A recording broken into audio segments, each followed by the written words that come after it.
In a world where legends rise and fall with every punch, where the roar of the crowd fades, but the stories live on. This is where those stories are told. This is Talkin' Boxing with Billy C. From the blood, the sweat, and the glory, to the controversies, comebacks, and knockouts, we go behind the ring, no fluff, no hype, and definitely no BS. Just the truth behind the fight game. And we've been doing it for over 2 decades. A podcast pioneer, now a Hall of Famer. Great. What's that ego gonna be like? And next, the comeback kid. Wait, isn't he like 90 or something? Shut up, he'll hear you. The reigning, defending, undisputed, heavyweight champion of boxing broadcasting. It's Talkin' Boxing with Billy C. And it's on now.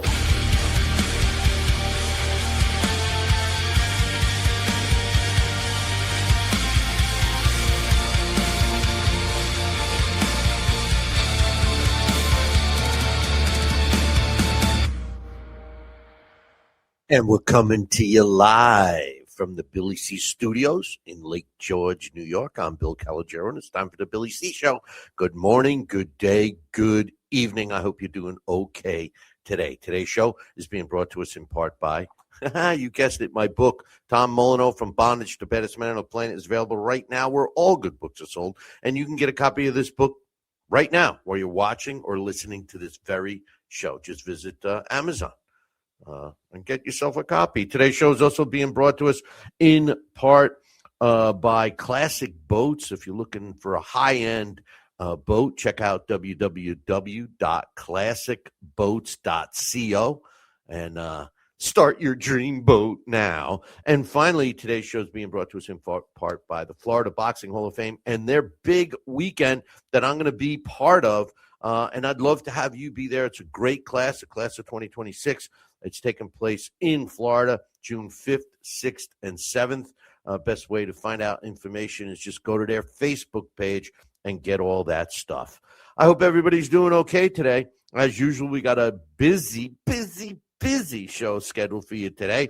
I'm going to be giving you my thoughts on, yes, the official announcement of Manny Pacquiao versus Floyd Mayweather 2, the rematch. Yes, the rematch is set for September 19th in Las Vegas, and it will be aired on Netflix. My question about the fight, is it too late? I mean, they're both going to be pushing 50 years old, but we'll see. I still think it'll be a sell, but I will talk about that, excuse me, a little later in the show. Also, I'm going to get us caught up on the latest boxing news and rumors. I got some breakdowns and predictions on the Turning Stone card. It's a great card. I'll be ringside for that one. Plus, there's a big super featherweight unification fight between WBO champion Emmanuel Navarrete and the IBF, excuse me, champion Eduardo Nunez. Today's guest, I should say, is boxing's best photographer. That's right. She's the best boxing photographer out there. The beautiful Emily Harney will be joining us a little bit later. But first, I want to talk about Ryan Garcia's triumphant victory in his fight over Mario Barrios to capture the WBC World Welterweight title.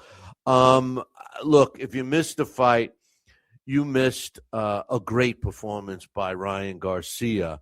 Ryan Garcia, arguably, I mean, I thought his performance against Devin Haney was great. I think that whole crap afterwards was BS. But the truth of the matter is he looked just as good as he looked beating the snot out of Devin Haney. Dropping Barrios in the fight and pretty much having his way. He was in fantastic shape. He did it with his right hand, even though they claim he hurt his hand during the fight. Everybody was expecting his devastating left hook to be a part of the demolition, so to speak, of Mario Barrios, but it was his right hand, and it was his ring smarts, I thought.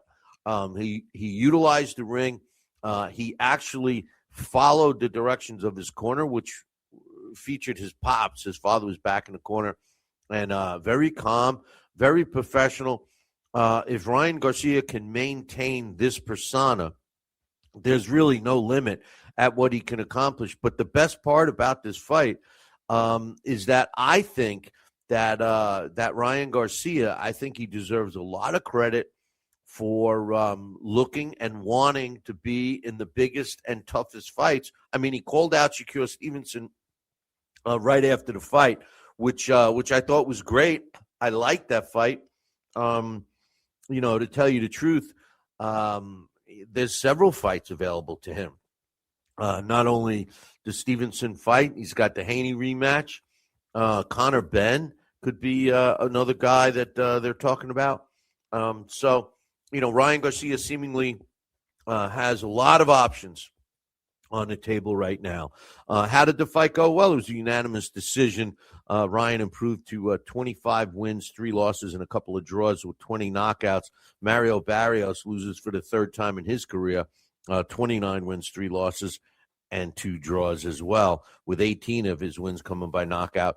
How did I score the fight? Well, I scored the fight a total shutout for Ryan Garcia, 120 to 107. The way the judges scored it, one of the judges had it the same as myself, 120 to 107. Another one had it 119, 108. And the third had it 118 to 109. This this fight, I had some thoughts about the broadcast and the fight itself. Excuse me. It's been frigid up here in Lake George in New York, and I guess I'm coming down with something here. But, I kind of was getting a feeling during this fight that the referee, Thomas Taylor, I thought he was looking for a reason.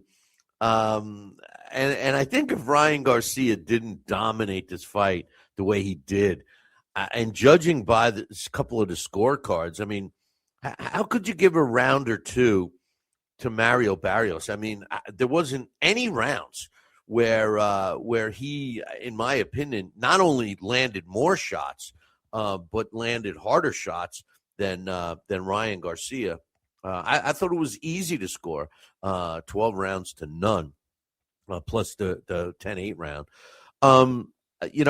How many times did the announcing team mention that, oh, Ryan's a one-trick pony. All he's got is his left. Oh, he's shocking everybody. He's clearly not a one-trick pony. And, although he has relied on his power left hand over the years, he clearly it wasn't like that's his only punch. I mean, come on. He's a right-hander. I mean, he showed it on Saturday night.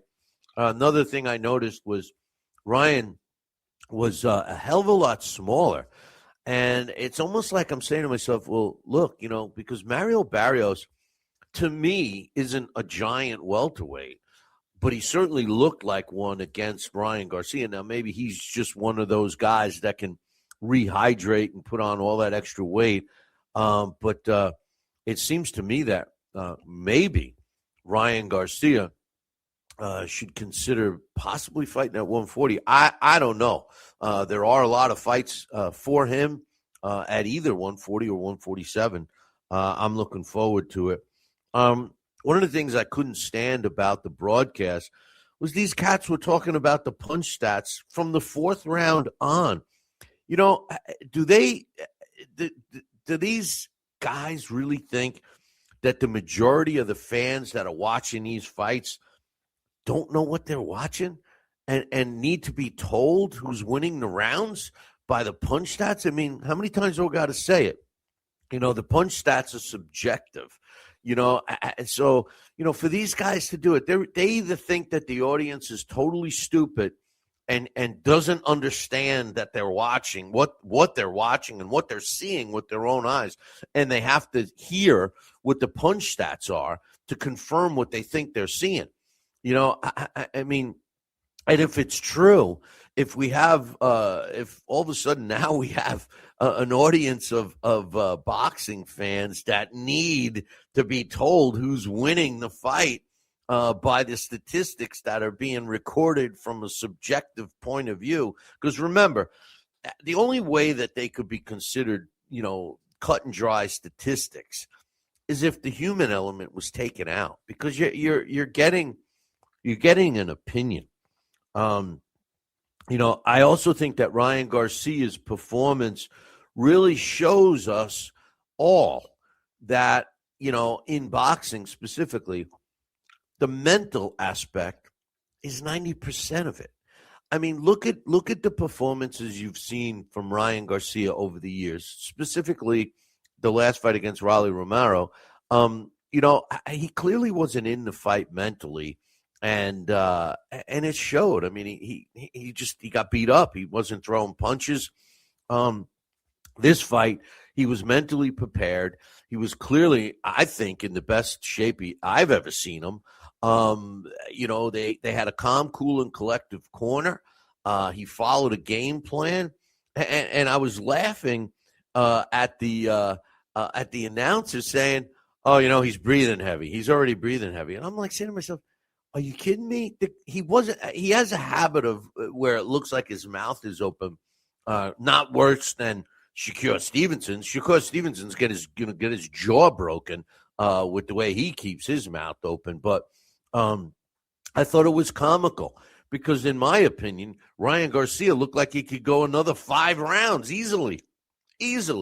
Wasn't huffing or puffing or anything. It was Mario Barrios that looked like he was starting to, become weathered. Another thing I noticed was that Terrence Crawford was ringside. And I don't know, with the exception of, I think it was the last round or maybe the 11th round where the camera caught him yawning. It looked like he was struggling to stay awake. But prior to that, one little camera shot that I picked up, I thought that he was watching this fight intently, like he's scouting the fight for Shakur Stevenson. And remember, Turki Al-Rashid was ringside too. I think, in my opinion, that you're going to see I'm going to get to what I really think is going to happen a little bit later in the show because I'm going to tie it all together.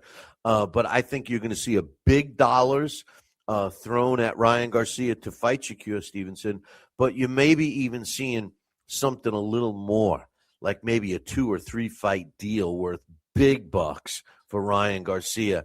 Because Turki Al-Rashid knows that this kid can sell tickets, and he's got a pretty large fan base. So stay tuned for that. Some other fights I wanted to talk about that took place over the weekend was the other fight that I broke down and predicted. Lee Wood took care of Josh Warrington in their rematch. The way the judges scored that one, 119-109, 119-110, 117-111. Lee Wood goes to 28-4 with 17 knockouts. Warrington loses the 5th time in his career. His record now 32 wins, 5 losses, and a draw, with 8 of his wins coming by way of knockout. Lee Wood had a really good performance.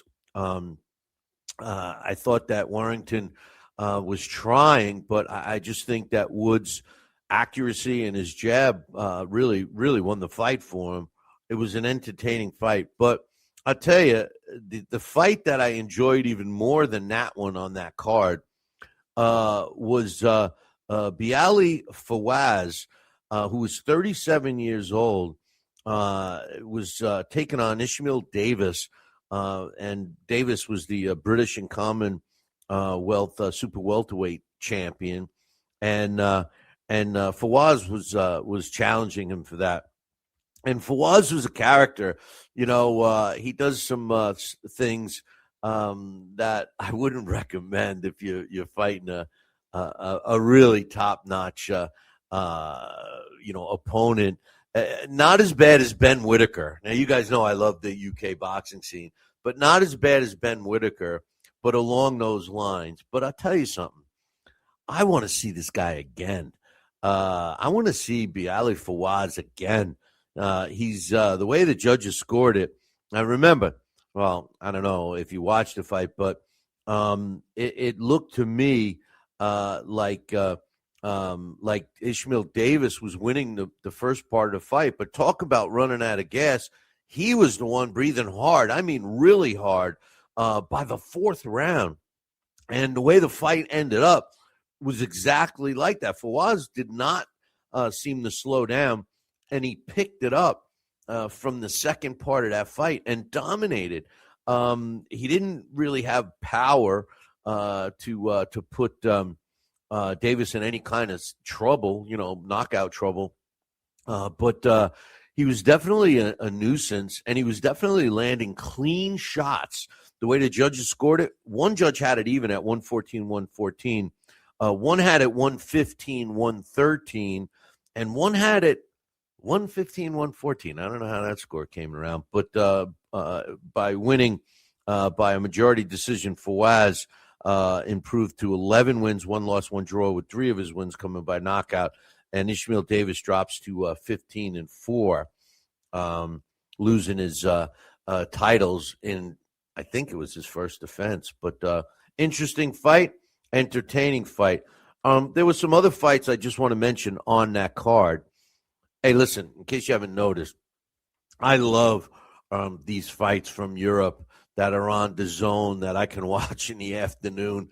I turn on and start watching from the preliminary bouts. You start watching these fights from, 11, 12 o'clock in the morning, and the main events are over by 7, and all day boxing. I love it. I love it.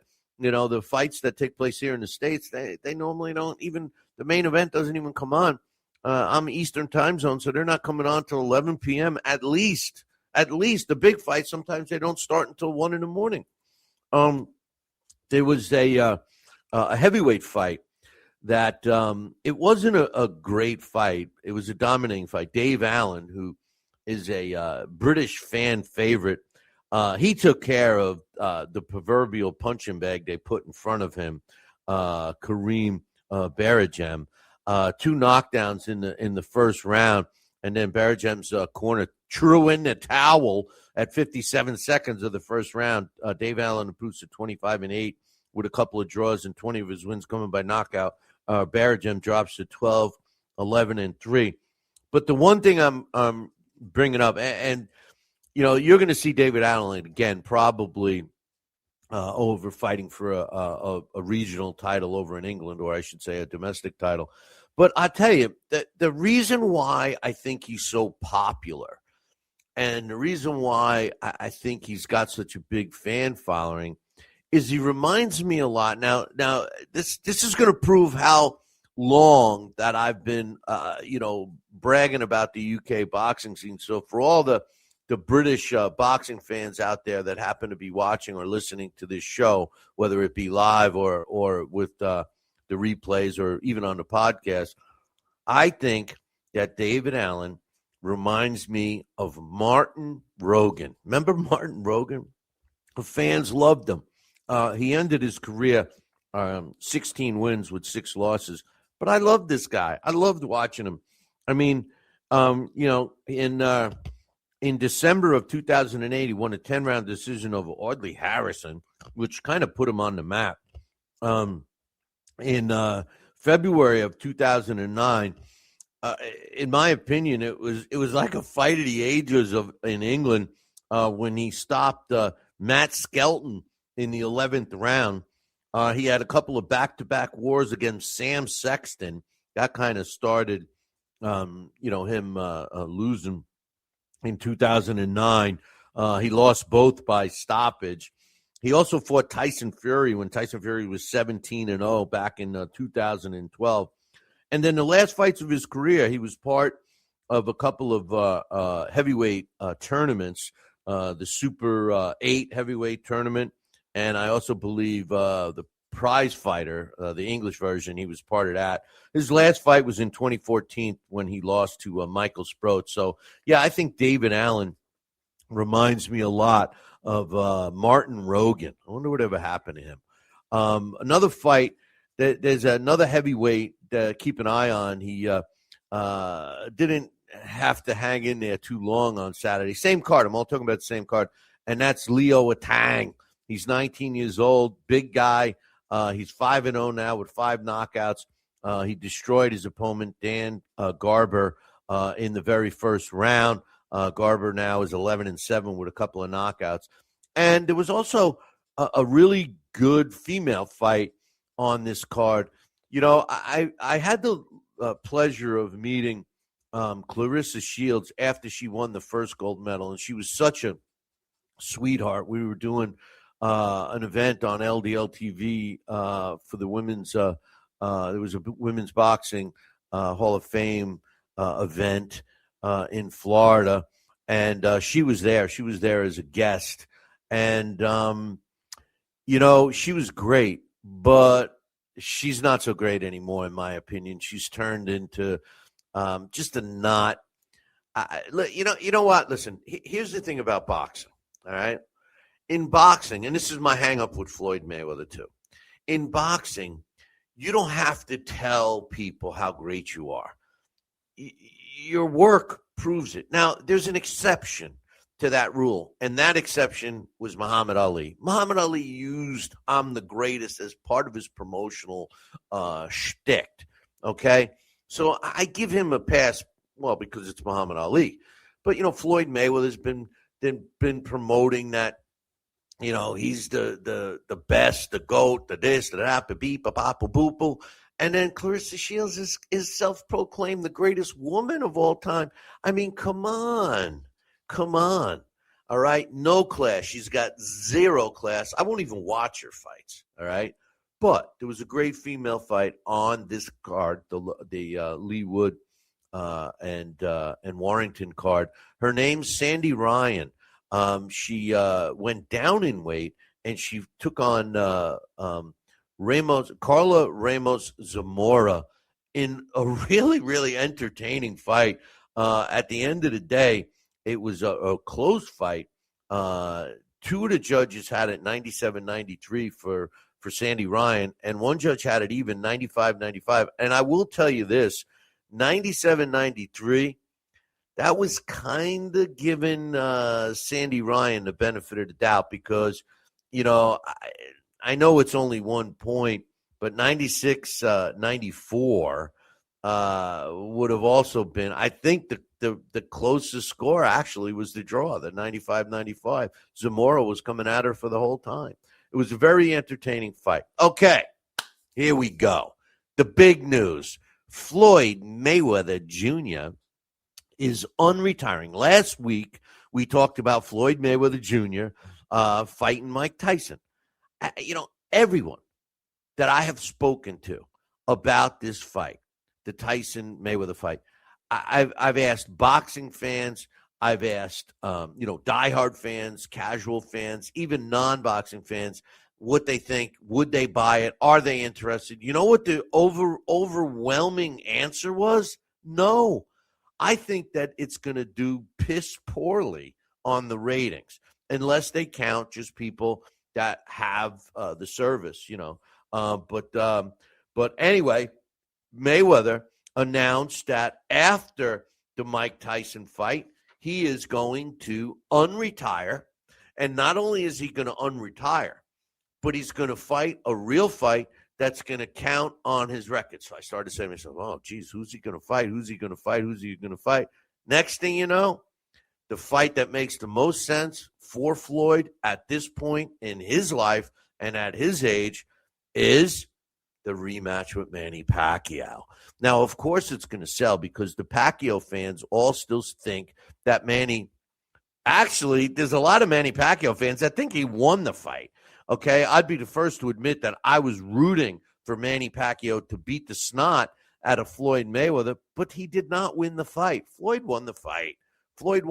Then we find out that Manny Pacquiao hurts his shoulder and goes through with the fight, which, I came on this show and I talked about how stupid that was for Manny Pacquiao, because we all know damn well that if Floyd would have, broke a fingernail or stubbed his toe or got a splinter, he would have called off the fight. There's no way Floyd would have fought at anything less than 100%.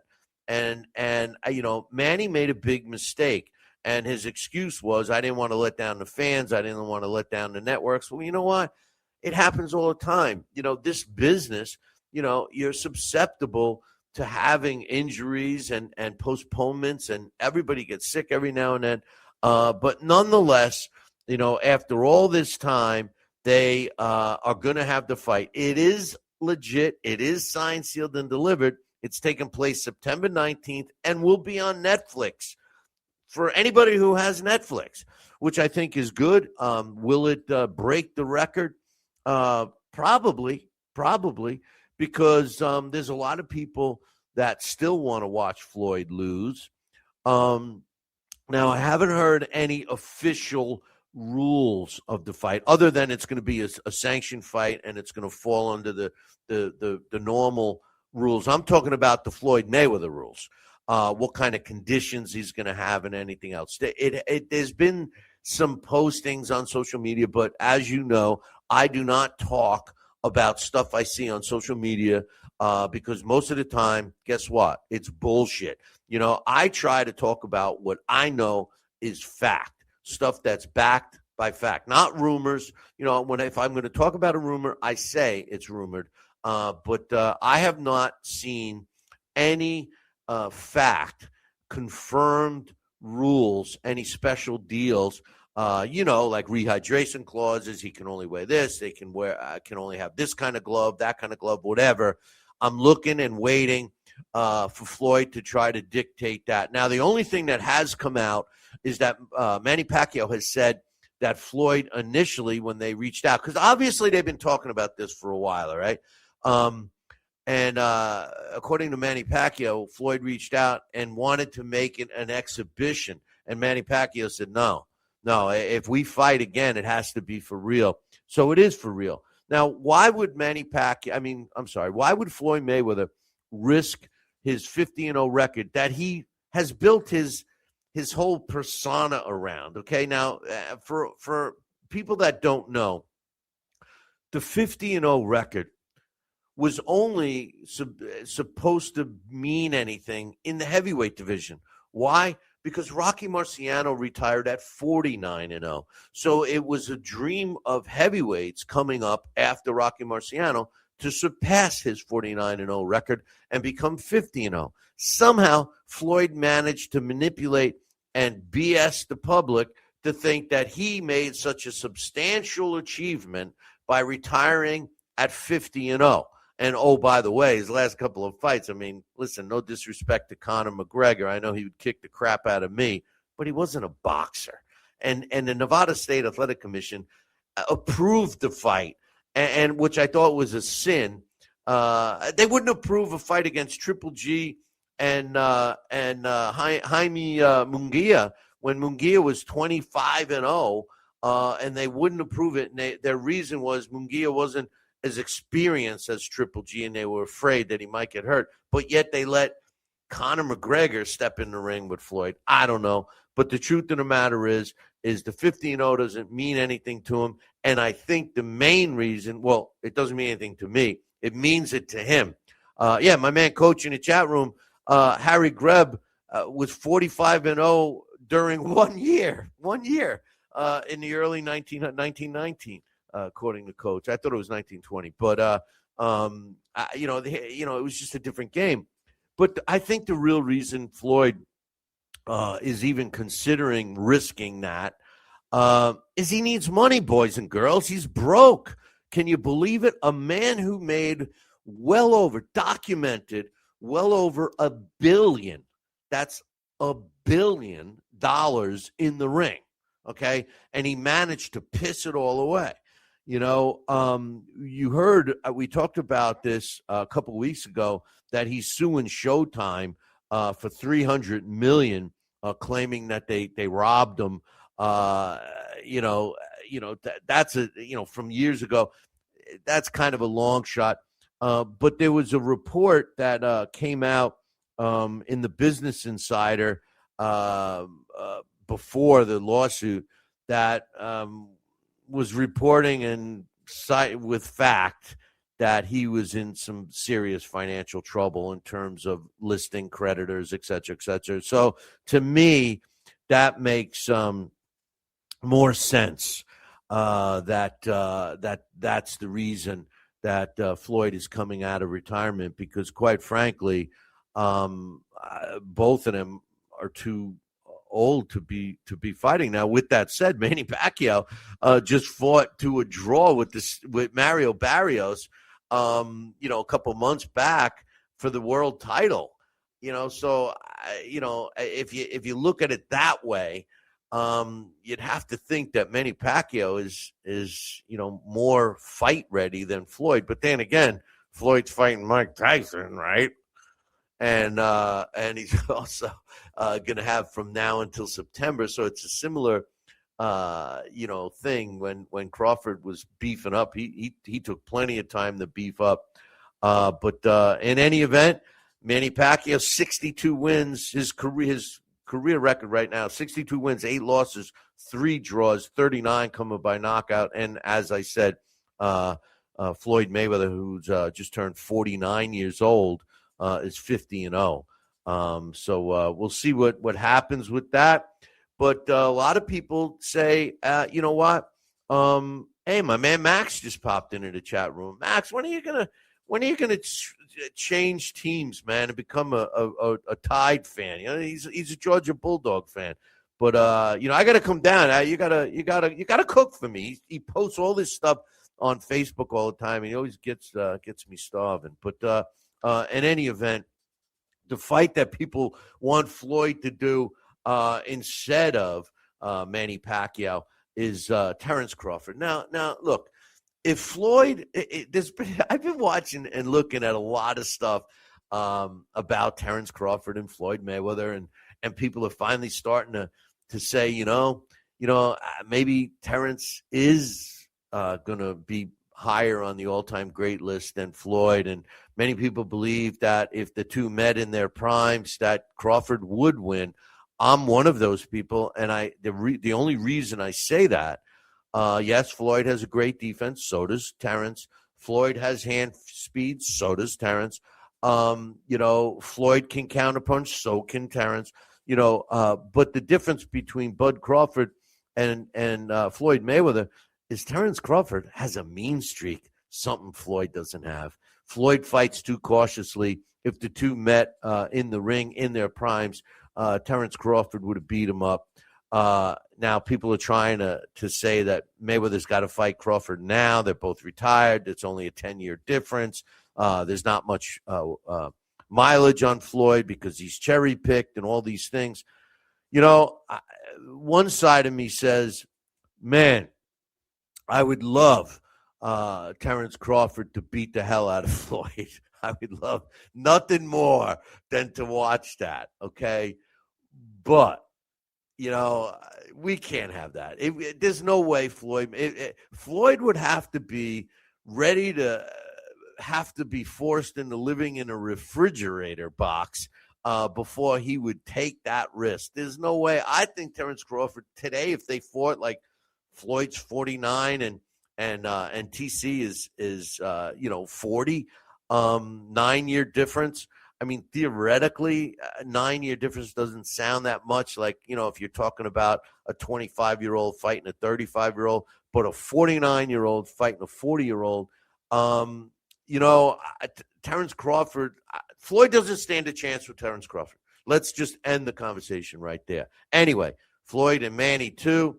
I think a lot of people are going to watch it. What's your thoughts? Drop me an email, social media, do something. Let me know what your thoughts are. Are you going to watch it? Are you interested in it? All those things. You can email me, Billy@Talkin, TALKIN, boxing, BOXING.com, or on, on the socials, my Facebook page, Twitter, or X, and all that stuff. Some things to talk about in the news real quick. They made it official. Nanuet Inoue, the monster, is definitely fighting Nakatani. It's taking place in Tokyo on May 2nd. I know there was some up in the air about that. But Yeah, Max is saying that IRS too. Listen, we all knew that he did the IRS. A lot of these guys don't. We're talking about Mayweather real quick. A lot of these guys just don't get it. They make the money and somebody should be telling them, hey, you got to pay the IRS. It's called income tax, sir. But and that's why he retired, unretired, retired. Hopefully they'll pay their cut and they're going to lose 50%. Hey, they're talking about each making over $100 million, possibly two, for the fight. But anyway, Inoue and Nakatani, May 2nd in Tokyo. So we'll see what takes place with that. I think that personally, I think that that's going to be a big fight. And I think it's going to be an entertaining fight because Nakatani didn't look all that good. And Inoue has always looked good. But the fight everybody is trying to talk about really with Inoue, the monster against Bam Rodriguez. I mean, who wouldn't want to see that, But in any event, hey, I got some Zuffa boxing updates. And, of course, my man Dana White, it's been reported that they've reached out to the BBBBBBBBC. The British Boxing Board of Control, getting their belt to be considered legitimate. FYI, the only belts that the BBBC recognize right now is the four sanctioning bodies: WBC, WBA, WBO, IBF, and the IBO. The other sanctioning bodies they do not recognize. But Robert Smith said he's confirmed that he had a verbal conversation with the representatives for Zuffa Boxing about the possibility of the belt being recognized here. He said that we have not gotten a formal request, but if we do, we will certainly consider it as long as they meet all the requirements. They said, but make no mistake, the belts don't alter who is in control of the events, and that would be the sanction. That would be the governing body, which is the BBBC. Anyway, we'll see what happens with that. And speaking of Zuffa Boxing, did you hear who they recently signed? Conor Benn. Look, I told you guys that this was going to happen. All right. I told you guys. Now, Conor Benn had been with Matchroom for a long time, and he signed. And apparently, there's been some stuff around it. Apparently, he signed for a big money deal, one fight deal. That's why I have a feeling about Ryan Garcia. And by the way, have you noticed some of the fighters that Zuffa Boxing has signed? They've quietly signed 94 fighters and counting. And some pretty decent fighters, not just the young fighters, like Andrew Tibet, Callum Walsh, who's a young fighter, Carlos Ocampo, Charles Martin, who just lost at heavyweight. I just mentioned Conor Benn, Effie Ajagba, Floyd Diaz, Guillermo Gutierrez, Jay Apatea, who's a huge signing, Jose Rayo Venezuela, Julian Rodriguez, Mark Magsayo, quality fighter. I know his best days people think are behind him, but he's a good fighter. God Zadik, the cruiserweight, Shane Mosley Jr., and Boachuk, to name some of the more known names of the 94. And mark my words, boys and girls, I predict that Alexander Usyk will be signing, if it's a deal like Conor Benn, a one-fight deal with Zuffa Boxing. I also believe Canelo will. I still believe that Canelo is going to be the guy when they announce it, that he's going to be under Zuffa Boxing for his next fight. and it's going to be. They said, "Oh, it's a surprise who he's fighting," and they said that it's going to be for a title. Well, I think it's going to be for a Zuffer belt. So I'm looking for the big names to sign with Zuffer coming up soon. I think you're going to hear that Canelo signs, whether it's a one-fight deal or a multi-fight deal, I don't know. But these are the guys I predict are going to sign with Zuffer.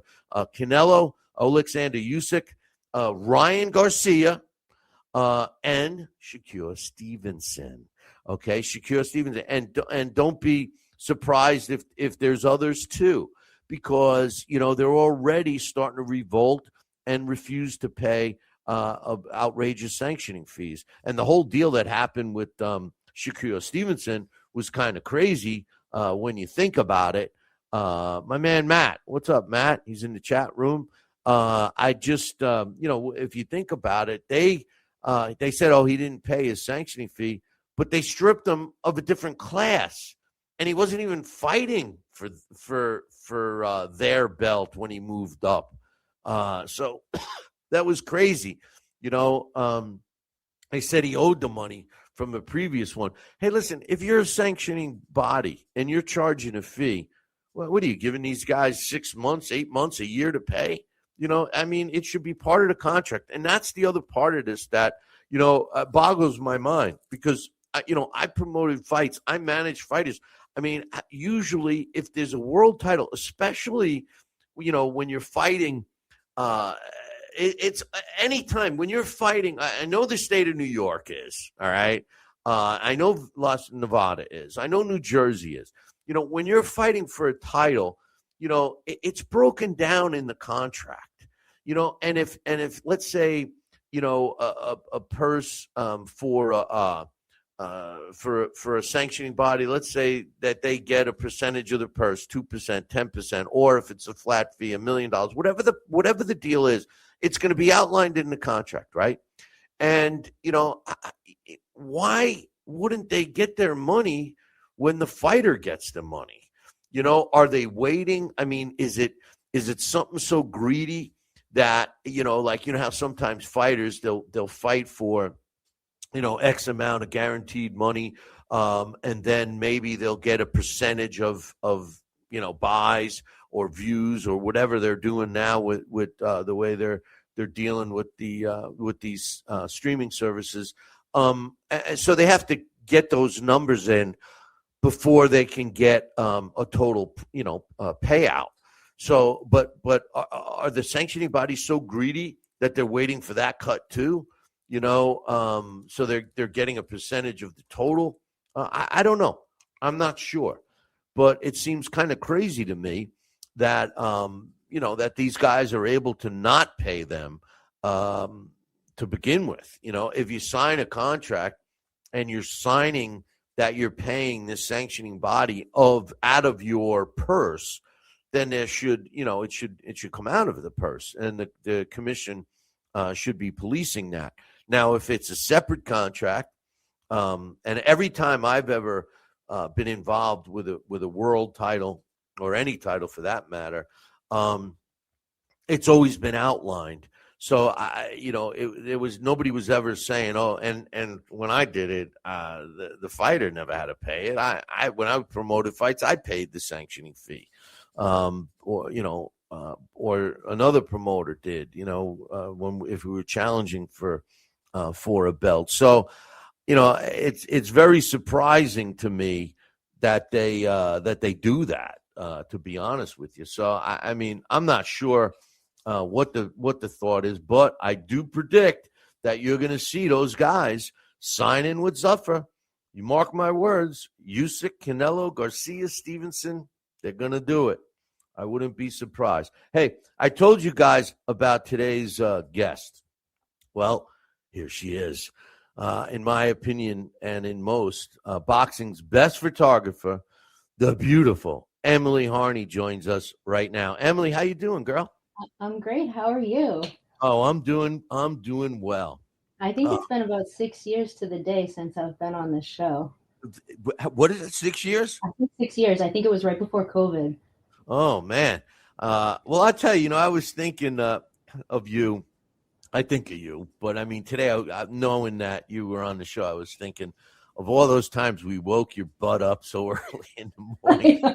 And I have some questions towards that, but you're not going anywhere for a little bit. So let's talk.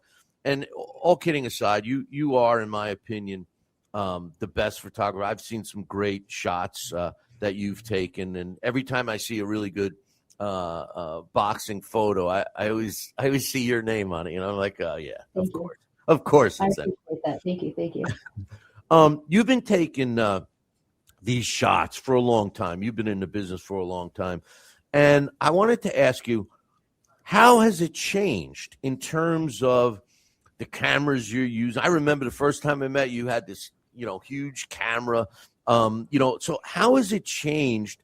And not only with the cameras that you use, but also the way you get the photos to the promoters or whoever you're shooting for. Yeah, when I first started shooting boxing, I was shooting film. I was in college, so I was working on a thesis, and I was shooting film. Digital wasn't even really a thought in our minds in terms of getting cameras at that point. The only person I knew who had a digital camera in the early 2000s was the Celtics photographer at the time, and it was a pretty crappy camera. And just as I got out of college, things started to change a little bit, and I knew I needed to get to the digital side, just in terms of getting things out financially. Film was expensive, but I can't tell you how much I appreciate learning on film, because you couldn't see what you were actually getting. So you hoped, and it wasn't until you were in the dark room, if you were developing your own film, which I was, that you would see, what we like to say, the magic happen, and realize that maybe you got what you hoped you got, but you weren't really truly sure until you actually, made a print. So the process of photography has certainly changed, but the way in which I shoot hasn't. I'm still thinking mechanically about how the camera works. I'm still thinking compositionally, which is super important when you're trying to make what I like to say is art. Photography and hasn't been represented as art for many years. A lot of people probably don't realize that, but we're painting a canvas with light. So it's important to understand the technology. A lot of people think they can grab a $5,000 camera and make beautiful photos. I like to tell them, well, if that's the case, then I'd love to have the same ink that Hemingway wrote with so that I'm a better writer. Because you do have to know what you're doing. You do need to know what ISO is. That's not a word. I hear somebody say that, I know that they've probably learned stuff on YouTube. But even my students, I teach high school, and even my students, they know that they could go backwards from shooting digital if they had to. So the technology has improved the quickness of getting photos out. I never thought I'd be somebody getting photos out from ringside, but I am. Directly from my camera to my phone to my editor or to wherever it needs to go. So working in real time has definitely changed the way I work. And of course, that depends on who you're working for too, who you're shooting for, and what you need to get out right away versus who can wait until Monday or Sunday or whatever it is when they go to publication. But a lot of people want to be first at getting work out, and I understand that, but I think it's important to get good quality workout and be truthful about what's being put out there. I've taken flack from fighters, not a lot of fighters, but, one in particular who called me a bad word years ago for a photo I took. I'm just doing my job. My goal is to paint the canvas with truth. And that's what a photograph is supposed to do. I think a lot of people worry about AI, but AI can only grab what it has access to. So if it's not out there, it's not accessible. So AI is also very male dominated, which is really interesting. And that's based on the information that it can pull. But it's still not what is being built in my head, So when I'm making a photograph or I'm at a fight, I'm still trying to construct something or hoping for something that might happen and looking. And AI can't do that for you. So I'm not concerned with that part of the change up. You reminded me. I mean, some of the shows that I did in the early 2000s, that's exactly what we used to have to do. You know, you have somebody taking photos, then you have to have them go develop. So you don't even know what photos you have yet, you know? And do you find yourself anticipating that next photo during shooting? Like, you know, you're watching a fight, you know, you might feel that knockout punch is coming, so you're getting ready for it, right? Yeah, of course. You know, you have to try to anticipate it because you can't just hold down the shutter and hope for the best. You know, timing is everything, no matter what part of boxing you're in. And understanding a fighter too. The more fighters I cover, the better I understand them. You know, so certain fighters I've worked for with their entire career, and you can kind of anticipate certain things, but also boxing is unpredictable, right? Like we've seen so many things go the other way. I've seen guys win in the fight, and then they're losing the fight, and then they're winning the fight, and then they're getting knocked down, and then all of a sudden they knock the other guy down. So there are those moments that you are unprepared for, but you have to be prepared for. So you're always looking. I can't be a fan. You know, I'm behind my camera like, come on, let's go. I need you to win. But I can't be a fan. I have to be paying attention to everything, including the little kid behind me that's screaming for their dad or their mom or their uncle or whoever it might be, because those make great photos too. Yeah. Sometimes at those shows, it's so hard to not be a fan for me, you know, I mean, it really is, you know, but when you're shooting a fight, you know, you're normally on the ring apron. You know, I'm always so jealous. And you're obviously able to get some great shots. But are you watching the fights too? I mean, are you able to watch it and give a comment on it? So it depends on the fight, right? Like there are some fights that I'm like, oh, what did I just watch? You know, when I hear the scores, and then I'll go back and I'll watch it and I go, okay, all right, I get it. There are other times that I've been so intensely working on what's happening and making sure that I get what I need, because also if that fight ends in the first round and I don't have anything, I get a hope that I have a safe shot, you know, and that's one thing about boxing that, you know, you have to make sure you get that walkout, you make sure that you get that corner shot, you know, the Vaseline going on the face, the hug, the look to the audience, whatever it is, to make sure you have all of that. But there are times where I'm like, yeah, this person absolutely won that fight. And then there are other times I'm like, I have no clue. Because I think it depends on the intensity of the fight too.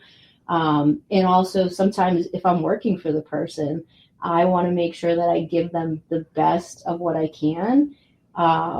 So I try not to be concerned with who's winning or who's losing or any of that. Just make work. What's the in your opinion, what's the biggest or best fight that you shot? There's a lot of them. I mean, they're for different reasons, right? I still go back to the one that changed my life, which was Ward Gotti 1, the fight that I was not supposed to be at.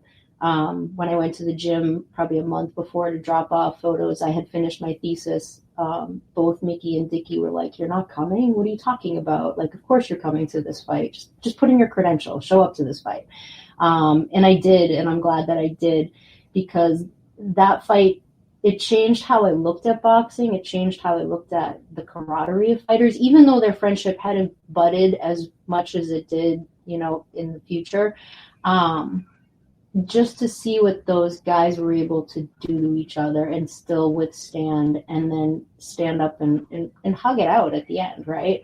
I had never experienced that. I had only been in boxing for about a year and a half, so it was all new to me. And growing up watching other sports, you saw that camaraderie, but you didn't watch people getting beat up. I never watched boxing as a kid.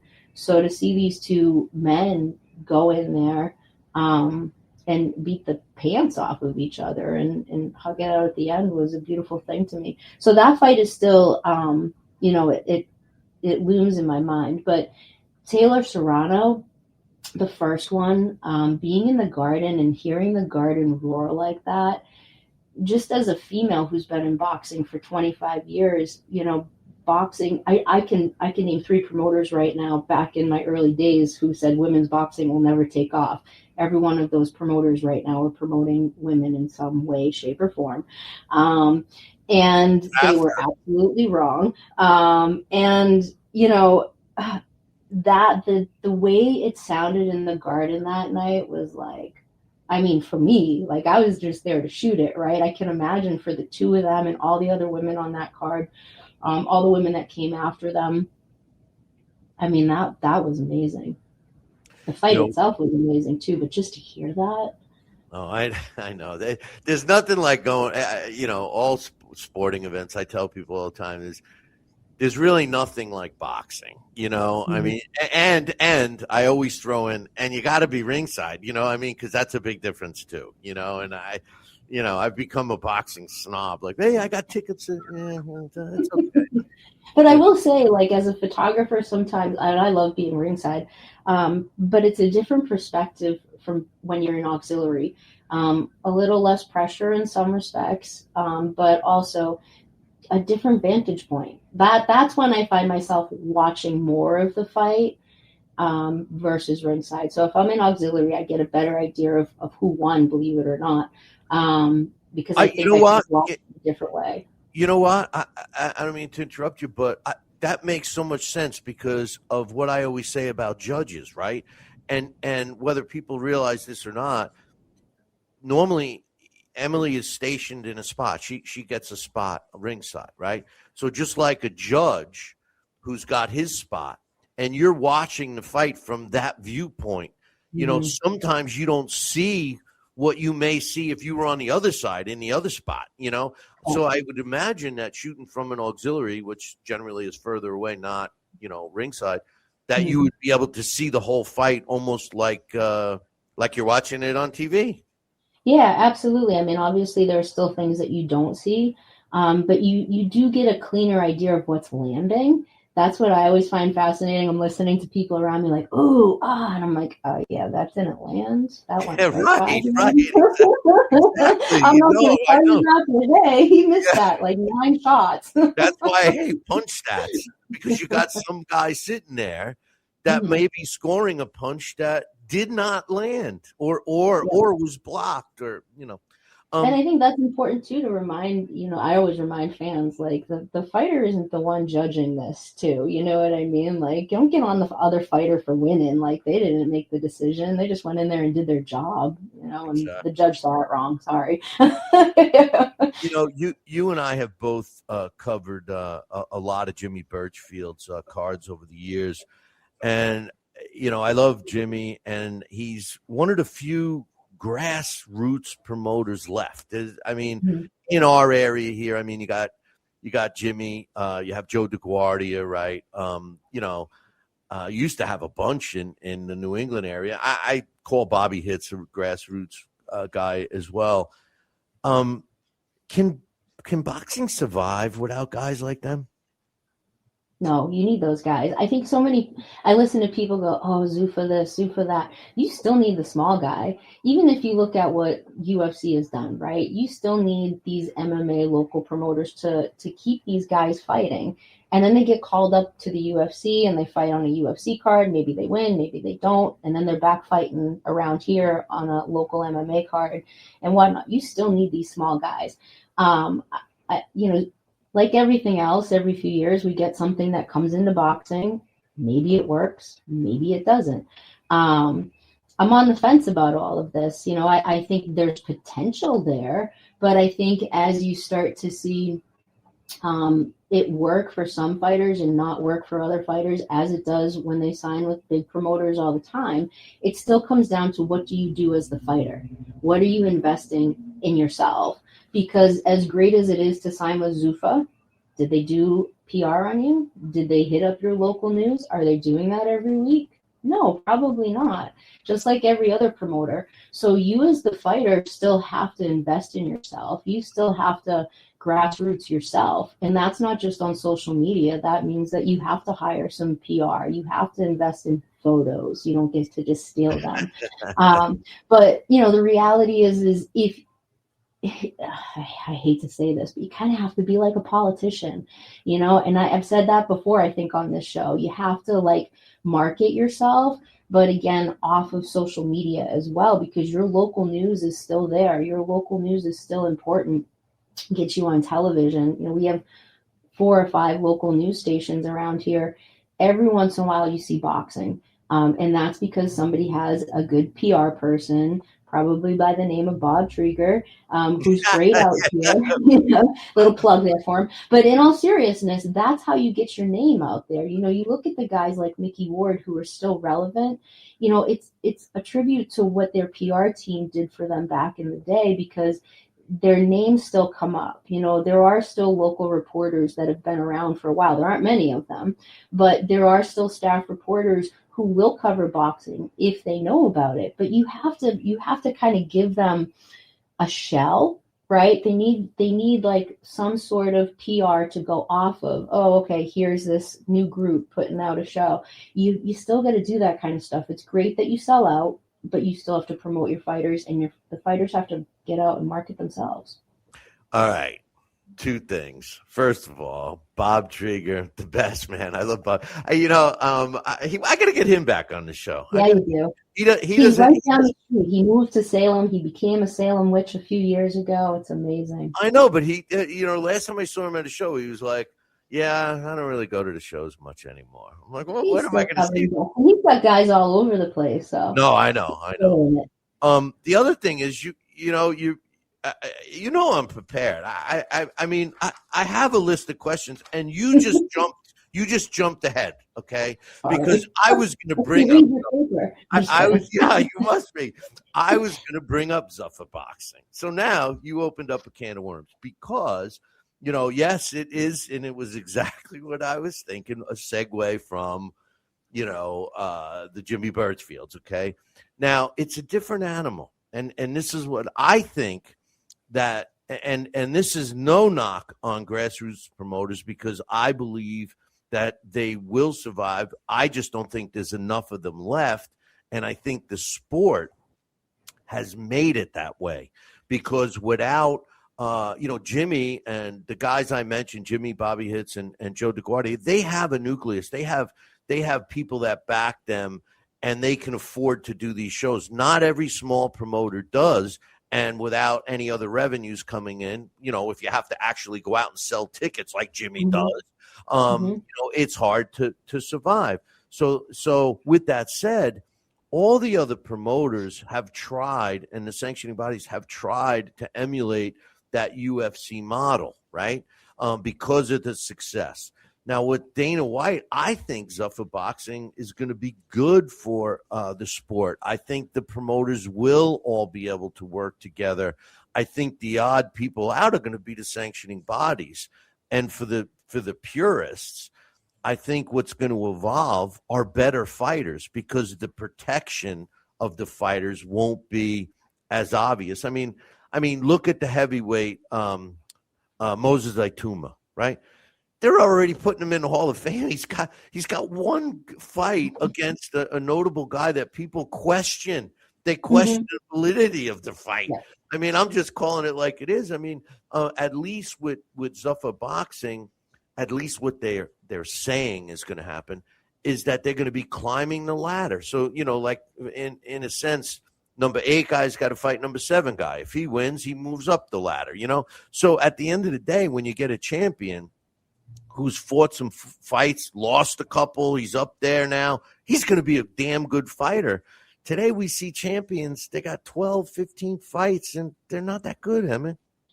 Yeah, no, I agree.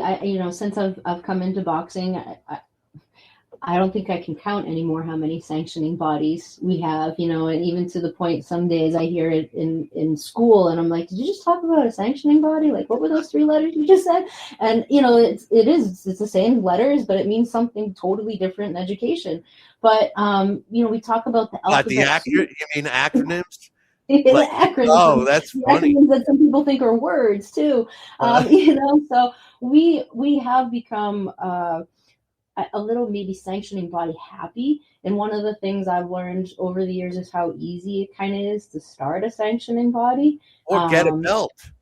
or get a belt, right? And unfortunately, I think we both know people who have, you know, had 3 or 4 fights, and then all of a sudden they're fighting for this major belt, and you're like, how did we get here? Do you have a different name that I don't know about? And you fought all these fights, but that's not usually the case. And so I think we do need to clean that up. I don't see a a reason not to do that, right?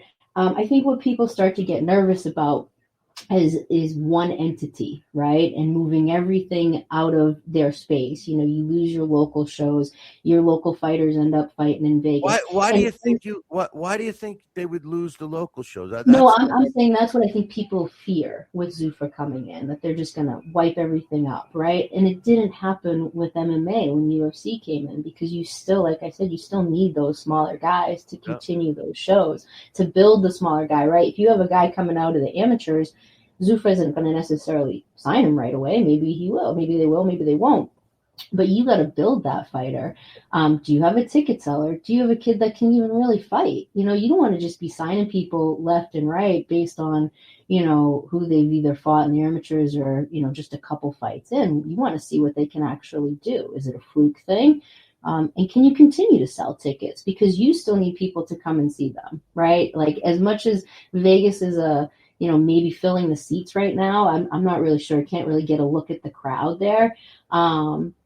You still need to build your fighter. And so who's going to do that? You need the smaller promoters to do that. We are lucky enough to have a couple new promoters around here in New England. And again, I go back to the idea of having somebody who does PR, so that more people know about them. They do have to invest in the PR, but we're watching, guys like the Nolan brothers put together some really great shows around here.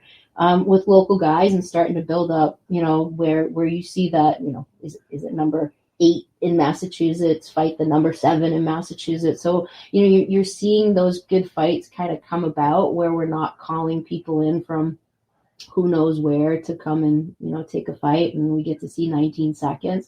So, we still are getting some of the great grassroots. But listen, what you're saying is even better, because that's what it used to be like, those local rivalries. I talk about that all the time, right? Like, especially from a historical perspective, there was always these local rivalries first, and then you would get a guy from, let's say, a couple of kids from Massachusetts are fighting, and all of a sudden the Massachusetts, now he goes and fights in Rhode Island. Same situation with Rhode Island. So you got this. To me, that builds up a fighter who could eventually get those big dollar fights with any promoter. But with Zuffa, I think you're right. What could always happen is they sign, it's a league, so to speak. So they sign a contract, and if they get kicked out, it may open the door for other leagues. So maybe we'll see like a reorganization of. I'm just kind of glad that we may see less belts. You know what I mean?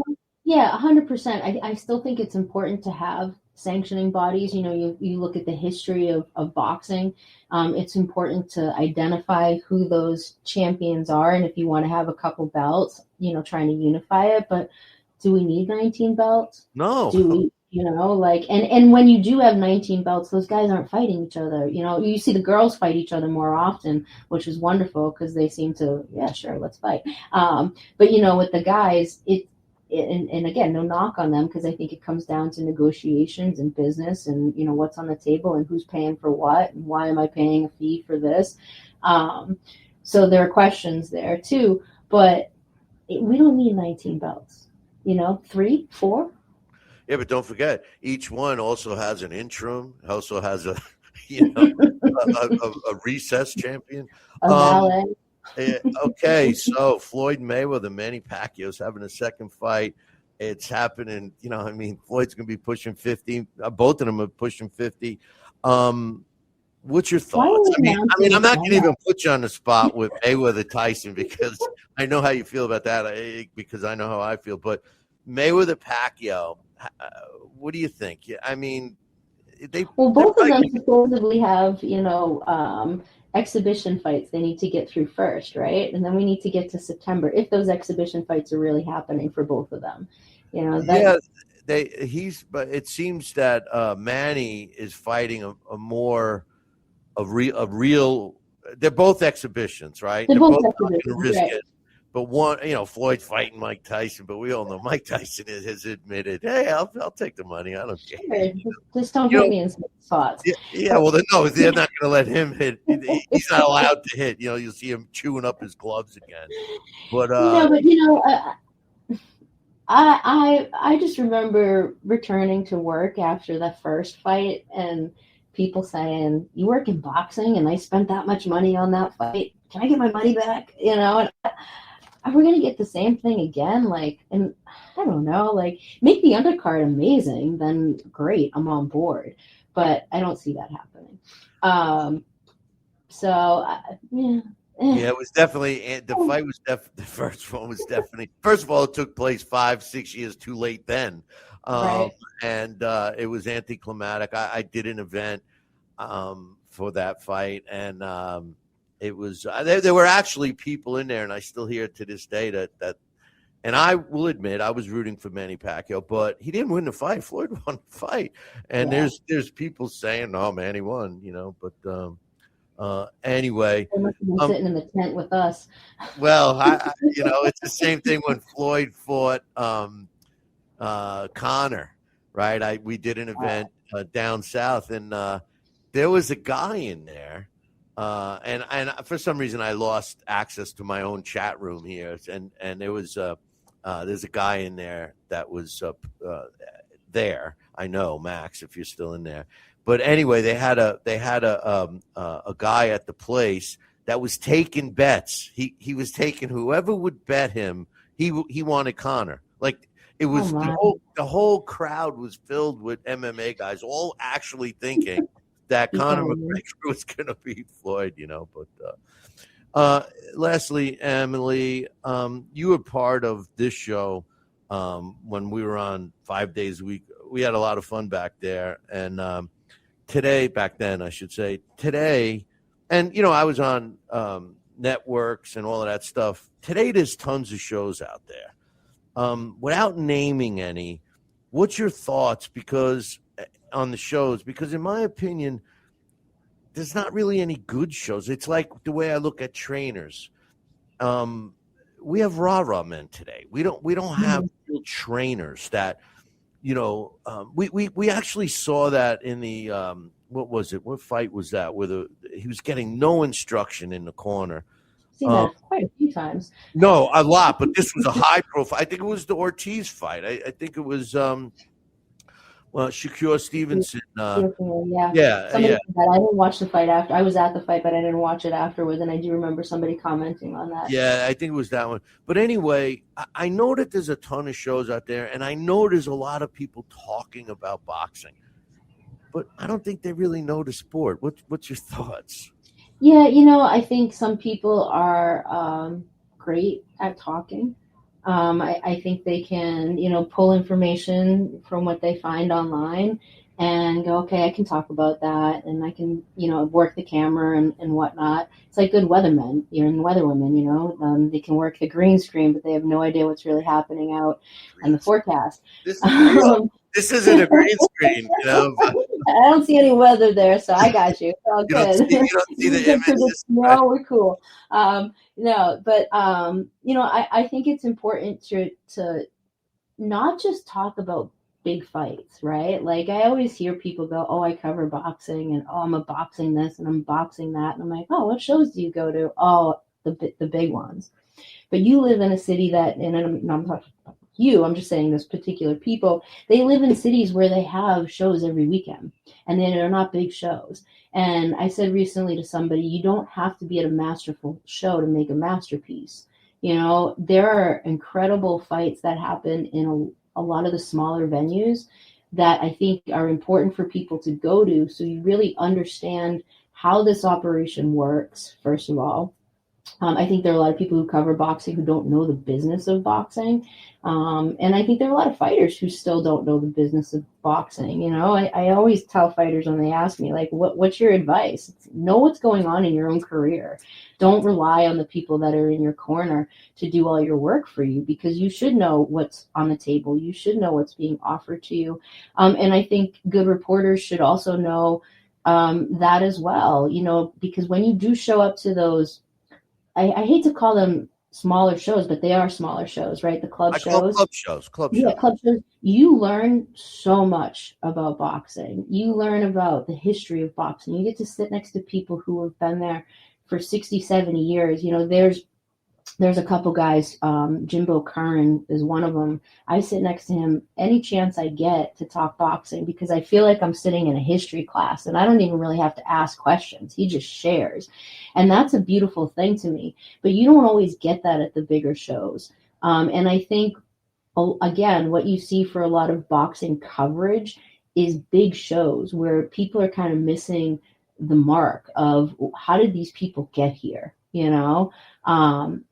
If I can get into a gym, I like to get into a gym too, to also get the feel for what's happening, because I think you get more of a perspective, not on a media day in a gym, but on a regular day when somebody's training, to understand what this person is really going through. And I think it makes you appreciate what you talk about when you talk about that person too. So just getting to know really the beginnings of where these individuals come from, and not just assuming that you can go to a big show and it's all going to be fabulous for you. No, I hear you. That's for sure. There's a lot of experts out there, self-proclaimed. Are you going to be up at Turning Stone this Saturday? Not this Saturday. No, I will not be up there. Oh. I wish. I love Turning Stone. Oh yeah, no, I'm going to be. There's a good card. I'm going to be. I thought maybe I'd get to see you in person again. Nope, nothing out here until I think end of March. Jimmy Birchfield's doing a show, actually really close to my home in Beverly, at the Music Theater, which is pretty I know cool. it's 4 hours. I was going to go because oh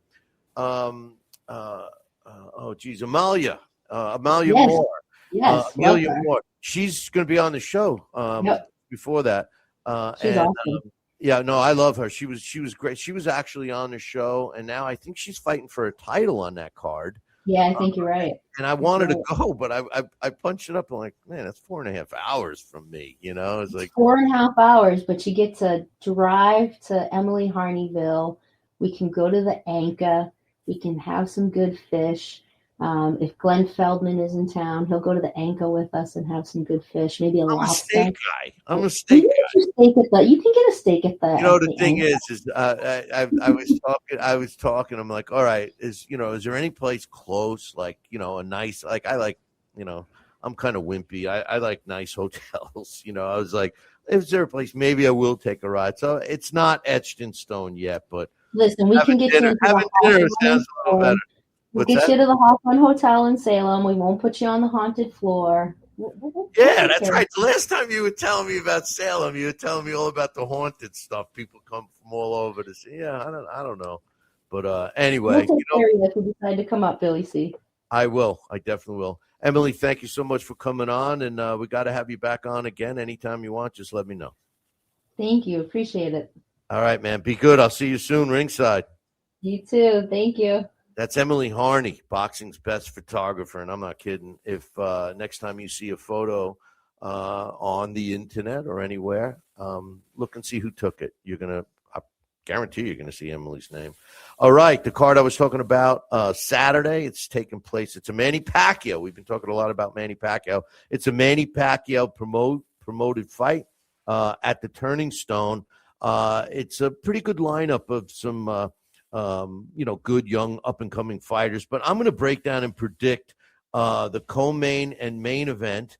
And I'm also going to break down and predict a unification fight in the featherweight division coming up here in the super featherweight, I believe, coming up here in a minute. So first and foremost, the co-main event on the fight up at Turning Stone. I'm going to be ringside, so if you haven't gotten tickets yet, get yourself some tickets and make sure you come over and say hello, man.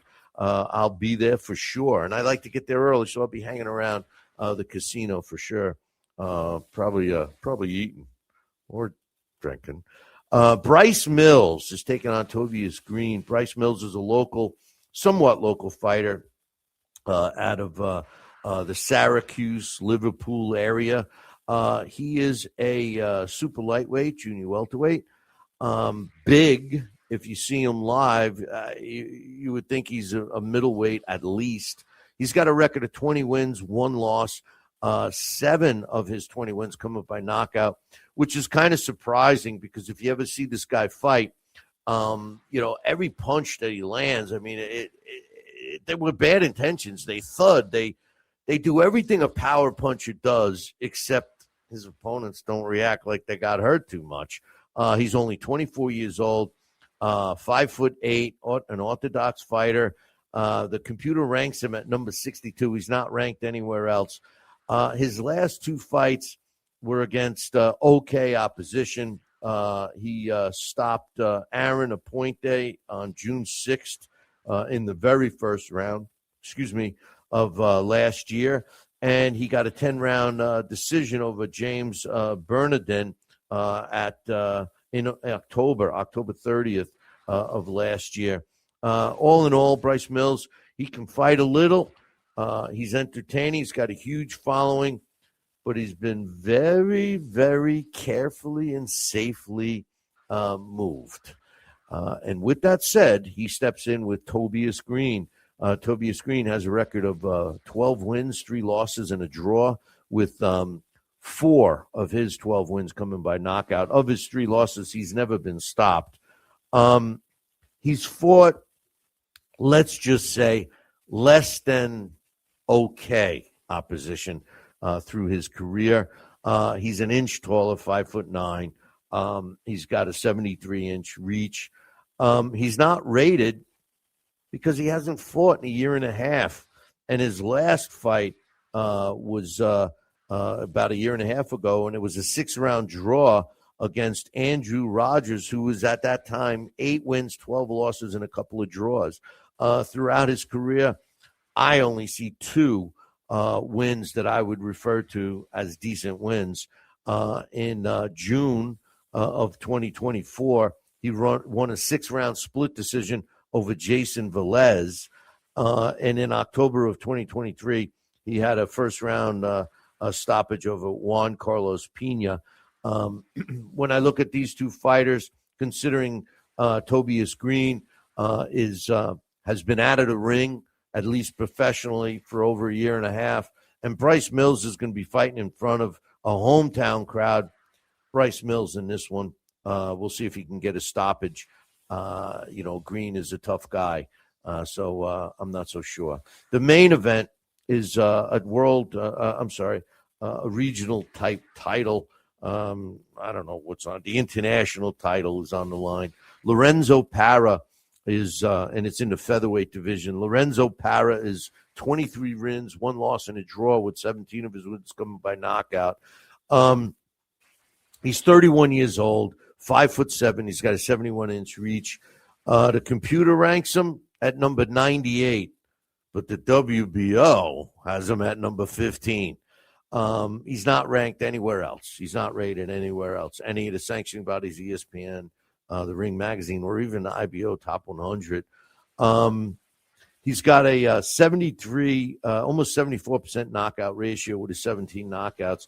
In his whole career of 25 fights, he's got 2 fights that were against decent opposition. Okay. He won a split decision over a 12-1 Javon Woodward back in 2023. And also that year, he won a 10-round majority decision over Omar Trinidad, who was 19-0 and a draw. He steps in the ring with Elijah Pierce.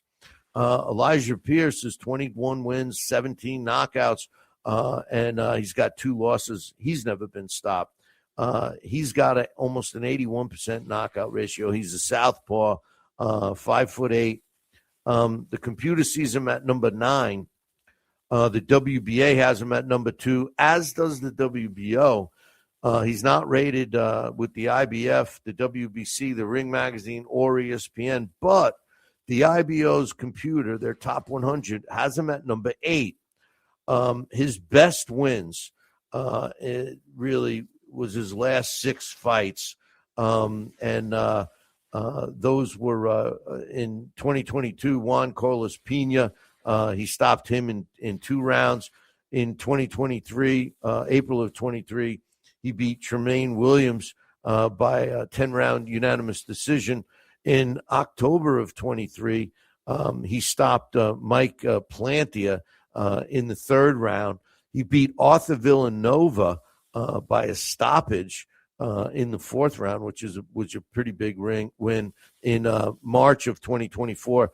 In August of 24, he beat Jose Samartin with a 10th round unanimous decision. And in his last fight, he stopped Michael Deshmaris in the 9th round of their fight, which took place in July of last year. I think those were his best wins. When I look at this fight, although they're trying to bill it as being a competitive fight, and maybe by record and on paper it looks good, but make no mistake, Elijah Pierce should win this fight pretty easily. So the co-main and main events should be entertaining fights, but I think the favorites are going to win both of them. In a really big fight, which is taking place the same day on Saturday, you got a unification in the super featherweight division. Eduardo Nunez is going against Emmanuel Navarrete. Navarrete is 39 wins, 2 losses, and a draw, with 32 of his wins coming by knockout, which gives him an 82% knockout ratio. He's currently the WBO World Super Featherweight Champion. He's 31 years old. He's 5'7" with a 72-inch reach. The computer sees him at number 2 because he's a world champion. None of the other sanctioning bodies have him ranked, but the Ring Magazine has him at number 3, and ESPN has him at number 1. His last 6 fights were against very good opposition, and he ended up with a record of 3 wins, 1 loss, 1 draw, and 1 no contest. He beat Liam Wilson back in 2023 via a 9th round stoppage. He won a 12-round unanimous decision also in 2023 against Oscar Valdez. He had a majority draw against Robinson Canseco back in November of 23. And he lost a close split decision against Danis Berinchyk in May of 24. He fought Oscar Valdez again in December of 24 and stopped him in the 6th round. And in his last fight, due to a cut caused by an accidental headbutt against Charlie Suarez, the fight was stopped in the 8th round and then eventually ruled to a no contest. So those were his last 6 fights. He steps in the ring with another quality fighter in Eduardo Nunez. He's ranked number 4 by the computer. He's currently the IBF World Super Featherweight Champion. The ESPN rankings has him at number 6. The Ring Magazine, the Ring Magazine has him at number 5. He's got a 93% knockout ratio. He's 28 years old, 5'6", 68-inch reach. His last 5 fights, all against very good opposition. He blew out Jesus Martin Saya in 2023 in 2 rounds. He also blew out Oscar Escandon in October of 23 in 2 rounds.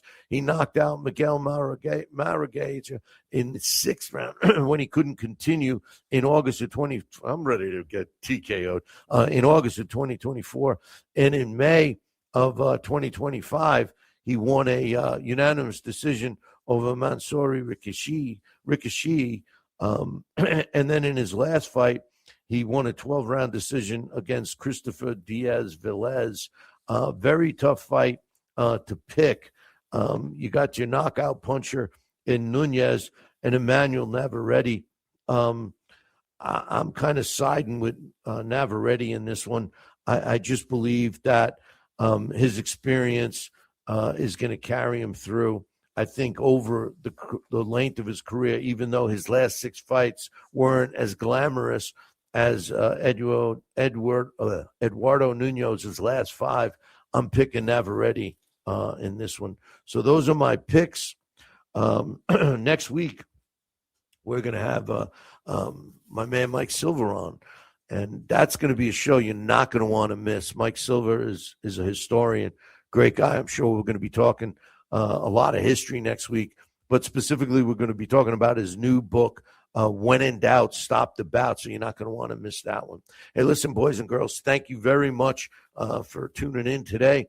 Remember, if you have any questions, comments, or concerns, you could drop me an email, Billy@talkingboxing, TALKINBOXING.com, or any of the socials under Talking Boxing.